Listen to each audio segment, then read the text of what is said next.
না হয়, কোনো সন্তান যেন বাবা হারা না হয়, কোনো ভাই যেন কোনো বোন যেন ভাই হারা না হয়, সেই জন্য দেশ যেন একটা সুষ্ঠু বিচার করে। আমার বিনীত অনুরোধ আইনমন্ত্রীর কাছে যে আপনি দ্রুত এই বিচার কার্যক্রম শুরু করেন এবং সর্বোচ্চ শাস্তিটা আপনি দেন। অন্তত যেন বাংলাদেশে কোনো রকমের আর সন্ত্রাসী জন্ম না নেয়। অন্তত জন্ম হওয়ার আগে একবার আমরা কিন্তু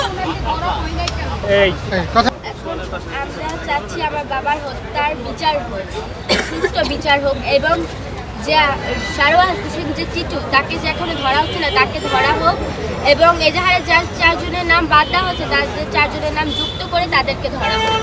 ওর বাবা লাস্ট আমাকে মানে কথা বলছে সেই স্মৃতি আমার এখনো মনে পড়ে। আর আমার বাবা লাস্ট মানে ওই দিনের পরে 9 তারিখের পরে আর কথা বলে নাই।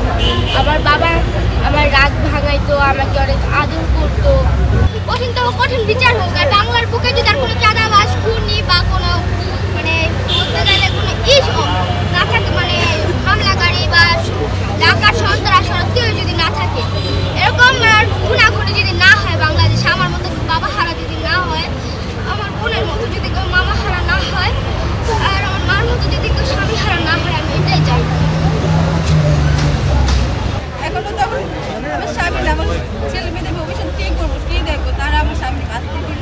আমি চাই না আমার মতন আর কোনো ফ্যামিলিতে যেন এরকম কষ্ট না হয়। সবার কাছে অনুরোধ এরকম শাস্তি দেখ যেন পরবর্তীতে কেউ আর কিছু করার ভাবে যে একটা ফ্যামিলির কষ্ট দিলে কত কষ্ট হয়, তার যে কি হয়, তার সন্তান তার সংসারে যে কতটা কষ্ট নাইমা আসে। আমি সবার কাছে অনুরোধ করি আমার আজমিটা সুস্থ বিচারটা হোক। দিনের পর দিন হত্যাকাণ্ড হচ্ছে, দিনের পর দিন নির্যাতন হচ্ছে, দিনের পর দিন ধর্ষণ হচ্ছে, দিনের পর দিন হত্যাকাণ্ড হচ্ছে। আপনাদেরকে সামনে নেন তো। প্রত্যেকটা স্বজন হারার ফ্যামিলির কথা উল্লেখ করতেছি যে প্রত্যেকের যেন যারা যাদের স্বজন হারাইছে প্রত্যেকটা স্বজনই যেন তাদের সুষ্ঠু বিচারটা পায়।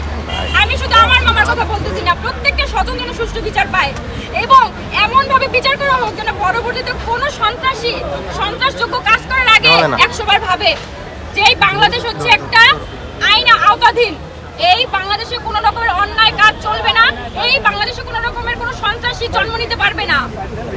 এটা হবে একটা স্বাধীন দেশ। আমরা কি স্বাধীন দেশে বাস করতেছি যেখানে রাস্তায় দিবালোকে সবাই একটা মানুষকে মেরে ফেলা হচ্ছে? আমরা কেমন স্বাধীন দেশে বাস করতেছি?